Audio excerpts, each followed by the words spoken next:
Okay, એટલે અહીંયા આપણે જે આવર્ત ગતિની વાત કરતા હતા કે આવર્ત ગતિમાં હું થોડું રિપીટ કરું છું કે આ એની વ્યાખ્યા છે કે આવર્ત ગતિ કોને કહેવાય? તો કે જો કોઈ પણ પદાર્થ કોઈ નિશ્ચિત પથ પર કોઈ પણ નિશ્ચિત બિંદુને અનુલક્ષીને નિયત સમાંતરે પોતાની ગતિનું પુનરાવર્તન કરતો હોય તો પદાર્થને આવર્ત ગતિ કહેવાય.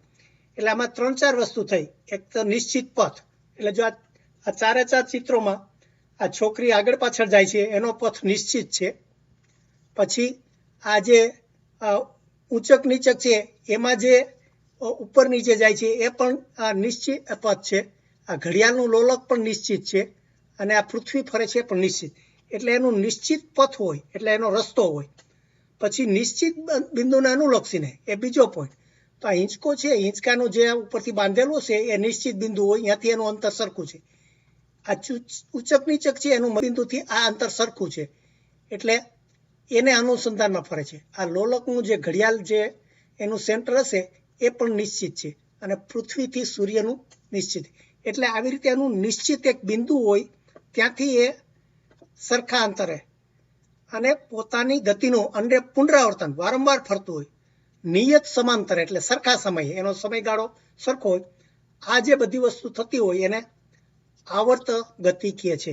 એટલે આ 4 શરતોમાં પછી એના હવે પેટા ભાગ કરે છે કે આવર્ત ગતિની અંદર પણ 2 ભાગ પડે છે કે જો આપણે આને છૂટા પાડી નાખીએ તો જે આ 3 ચિત્રો છે એમાં આખું ચક્કર પૂરું નથી થતું, જ્યારે પૃથ્વીમાં પૂરેપૂરું ચક્કર થાય છે. તો આ જે ઉપરનો ભાગ છે એને લોલક કીધું. અરે આને આવર્ત ગતિ કહેવાય પણ લોલક ના કહેવાય, આટલો તફાવત. એટલે આવર્ત ગતિમાં બંને આવી જાય, બંને આવર્ત ગતિ જ છે પણ એનો પેટા વિભાગ આ લોલક છે કે જે પૂરેપૂરું ચક્કર પૂરું ન કરે. એટલે આ 3 છે એ લોલક છે. એટલે જે આવા પદાર્થને આ શું છે, આવા પદાર્થને દોલન કહે, આવા પદાર્થોનો દોલન કહે છે અને આ પદાર્થોને દોલકો કહે છે. એટલે જે ફરતું હોય એનું નામ દોલન, જે આ ક્રિયા થાય છે એ દોલન કહેવાય. અને જે વસ્તુ ફરે છે, ધારો કે આ છોકરી છે કે ઘડિયાળનું છે, એ દોલક. જે વસ્તુ ફરે છે એ દોલક અને જે પ્રક્રિયા જે ક્રિયા થાય છે એ દોલક. આ 2 શબ્દો એને માટે આ લોલક માટે આવ્યા છે. એટલે આ લોલક એટલે શું? હા, એટલે આખું જે એની પેલી વ્યાખ્યામાં લોલક કહેવાય એમ, પણ લોલકના 2 ભાગ. આ જે પ્રક્રિયા છે, આ ગતિ છે, આવર્ત ગતિનો પેટા વિભાગ ઈ લોલક ગતિ. એટલે અને એના 2 ભાગ લોલકના કે એક જે ક્રિયા થાય છે એ દોલન. જો કે લોલક ને દોલન બંને એક જ વસ્તુ થાય આમ તો. એટલે કદાચ લોલક શબ્દમાં વાપરો નથી, દોલન જ વાપરો છે. લોલકની ગતિ એટલે લોલક, મને લાગે લોલક પણ કહે છે અહીંયા, લોલકની ગતિ પણ આસપાસ. એટલે લોલક અને દોલન બંને એક જ વસ્તુ છે. અને જે વસ્તુ ફરે છે, જે એકચ્યુઅલી ફિઝિકલી છે, કે અહીંયા છોકરી છે કે અહીંયા છોકરો છે કે આ પેન્ડ્યુલમ છે, એને દોલક કહેવાય. એટલે ક્રિયાને દોલન કહેવાય અને જે વસ્તુ જે ફરે છે એને દોલક કહેવાય. એટલે બસ આ રીતે ભાગ પાડ્યા. એટલે આ પેજમાં બસ આટલી વસ્તુ એણે સમજાવી કે આવર્ત ગતિ એટલે શું, આવર્ત ગતિ કોને કહેવાય. એમાં આ 3-4 શરતો મૂકી છે. પછી આવર્ત ગતિના 2 ભાગ કીધા કે એક દોલન કહેવાય અને એક દોલન ન કહેવાય. અને દોલન કહેવાય એનું આખું સર્કલ પૂરું ના થાય એ રીતે.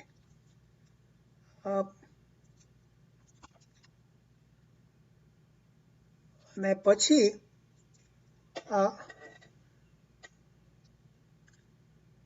ઓકે, એટલે અહીંયા એને દોલનનો આજે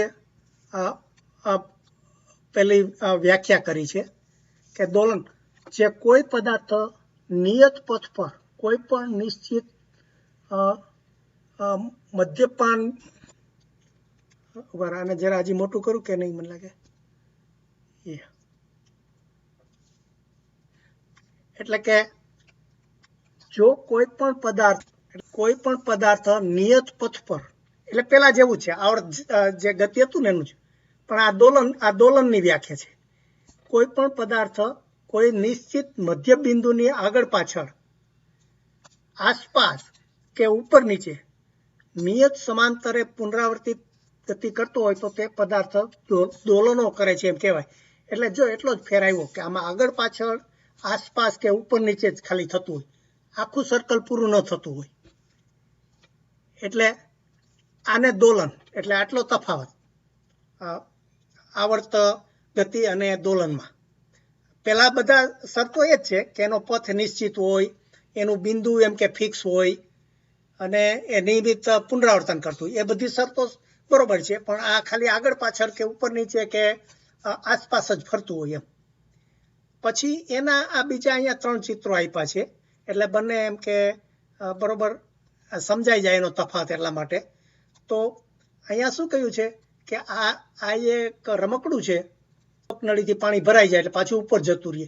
એટલે આ રીતે આ રમકડું આમ ઉપર નીચે સતત ફર્યા કરે, એટલે એ એક જાતનું દોલન થયું. પછી અહીંયા જે માણસ છે એ એમ કે પેલો દોરડામાં પથ્થર બાંધીને બધો ફેરવે છે, એ આખું સર્કલ પૂરું કરે છે. તો આને દોલન ન કહેવાય, એને આવર્ત ગતિ કહેવાય, પણ દોલન ન કહેવાય. જ્યારે રાઈટ, એટલે આખું સર્કલ પૂરું કરે તો એ દોલન ના થાય. એ આસપાસ એક જ બિંદુની આસપાસ જ ફેર્યા કરતું હોય કે આગળ પાછળ ફેર્યા કરતું હોય તો જ દોલન કહેવાય.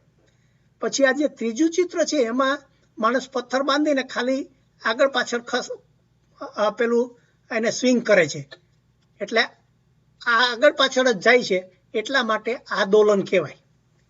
એટલે આ બસ ખાલી આનો તફાવત ચિત્રથી સમજાયો છે કે આ દોલન કહેવાય, આ દોલન ન કહેવાય.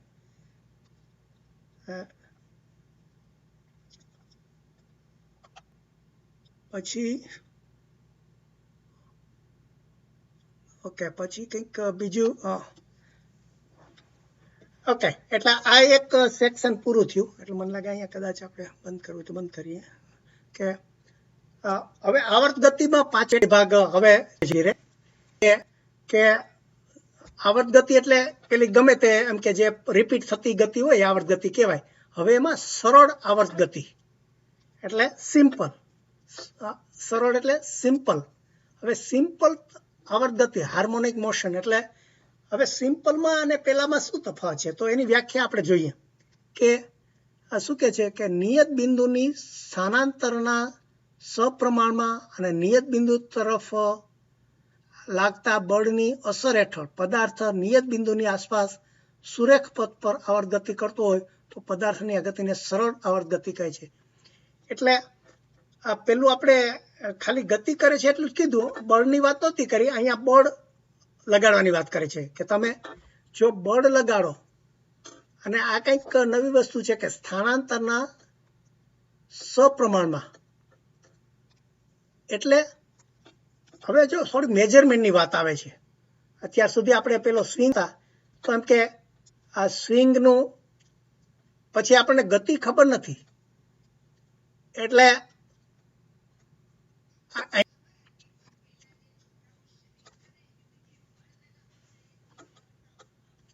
હા રાઈટ. એટલે એ વસ્તુને પ્લસ આમાં શું કહે છે કે ધારો કે પેલા હિંચકો અહીંથી ફાસ્ટ જતો હોય, પછી અહીંયા ધીમો જતો હોય, પાછો અહીંયા ફાસ્ટ જતો હોય, તો એ આતર્ક આવર્ત ગતિ તો કહેવાય, એ સરળ આવર્ત ગતિ ન કહેવાય. એટલે આ શું કે છે, આ સરખા સ્થાનાંતરના સપ્રમાણમાં. એટલે અહીંથી 5 ફૂટ ગયું હોય, એ 5 ફૂટ જતા 1 મિનિટ લાગી હોય, અહીંયા 5 ફૂટ જતા જો 2 મિનિટ લાગી હોય તો એ સરળ આવર્ત ગતિ ન કહેવાય. અહીંયા પણ મિનિટ લાગવી જોઈએ. આ 5 ફૂટ, અહીંયા 5 ફૂટ, પછી આ પાછો 5 ફૂટ આ ગયો, આ બધામાં 1 મિનિટનો સમય લાગવો જોઈએ. સમજાઈ ગયું? એટલે જે એનું આજે રસ્તો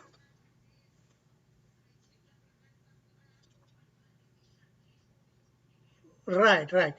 એટલે પેલી રાઈટ, એટલે ફાસ્ટ ફાસ્ટ ફાસ્ટ ફરતું જાય તો એ એ સરળ ગતિ ન કહેવાય. એટલે બસ આમાં એટલું આગળ વધાર્યું છે કે એક તો ફોર્સ લાગ્યો, ફોર્સને કારણે તમે જે ગતિ કરી એ સરખી અને સુરેખ નિયત બિંદુની આસપાસ સુરેખ પથ પર, જો આ એક સુરેખ પથ પાછો કીધો છે. પાછું ધારો કે આપણે એમ હોય કે આમ પાણીના મોજાની જેમ આમ નહીં, એ પાછો એનો રસ્તો સુરેખ એટલે એક સરખી રેખા ઉપર હોવું જોઈએ એમ. યા તો તે પદાર્થને સરળ આવર્ત ગતિ કહે છે. એટલે જો આમાં પાછું આ લખ્યું કે એના માટે અમુક શરતો હોવી જોઈએ, પણ અહીંયા વધારે ડિસ્કસ આપણે કરતા નથી કે શું કરો તો તમે આ એમ કે એની સરળ ગતિ થાય. એને પછી આપણે આવર્ત ગતિનો પેટા વિભાગ દોલન કર્યું હતું, તો અહીંયા પછી એ લોકો દોલનની હવે વાત કરે છે એના પેટા વિભાગની. આપણે સરળ આવર્ત ગતિ કીધી, તો હવે સરળ આવર્ત દોલન એટલે શું? તો કે આ દોલનમાં પણ જો સરળ થાય એનું કન્ટિન્યુઅસ સરખું પેલું સ્પીડ રહે. મને લાગે કદાચ આમાં પાણીના મોજાનું આપણે કહી શકીએ કે પથ્થરો તમે નાખો અને જે મોજું સરખા અંતરે જતું હોય એક જ સરખું, તો એ સરળ આવર્ત ગતિ કરતા પદાર્થને સરળ આવર્ત ગોલન કહે છે. ઓકે, એટલે મને લાગે આમાં કદાચ થોડુંક કન્ફ્યુઝન કરે છે. સરળ ગતિને સરળ આવર્ત દોલન કહે છે, એટલે આમાં કોઈ જુદું નથી પાડતા. એટલે આણે શું કીધું, એટલા માટે જ આણે કૌંસમાં કીધું કે આની કોઈ બહુ ડિટેલ આવર્ત ગતિના જુદું નથી પાડતા, પણ આ દોલન છે એને બેયને સરખું કરી દીધું કે આ સરળ આવર્ત દોલન હોય એ સરળ આવર્ત ગતિ કહેવાય. બસ એટલું જ કે.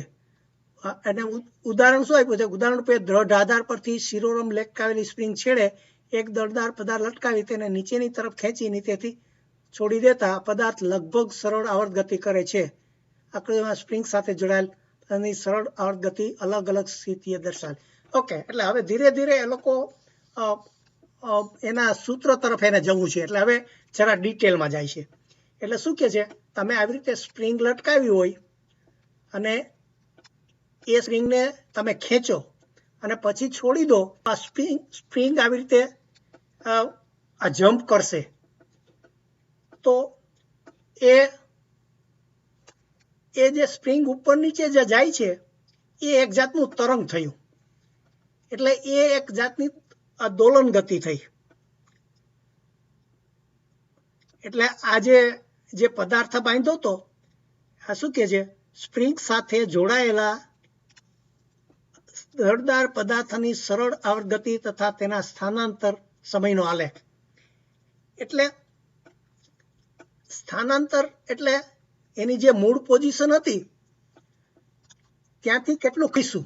આપણે સ્થાનાંતરની વ્યાખ્યા એ જ કરી હતી કે એક વસ્તુ એક જગ્યાએ હોય ત્યાંથી જે ખસે, ધારો કે x1 પોઈન્ટ ઉપર હોય અને x2 ઉપર જાય તો એને સ્થાનાંતર કહેવાય. એટલે સ્થાનનું અંતર, સ્થાન વત્તા અંતર એટલે કેટલું સ્થળ ખઈશું. અહીંયા આપણે વર્ટિકલીમાં આપે છે. ધારો કે આ પેલા અહીંયા સ્થિર હતી, આ જે વખતે સમતોલન સ્થિતિ છે, એટલે જ્યારે લોલક નહોતી કરતી સ્થિર હતી ત્યારે એને સમતોલન સ્થિતિ હતી. પછી આપણે એને નીચે ખેંચી અને એટલે એની પોઝિશન અહીંયા આવી તો એ સ્થાનાંતર થયું. પછી આપણે છોડી દીધી એટલે પાછું અહીંયા ઉપર જતું રહ્યું, તો અહીંયાથી પાછું આટલું આ પોઝિટિવ સ્થાનાંતર થયું.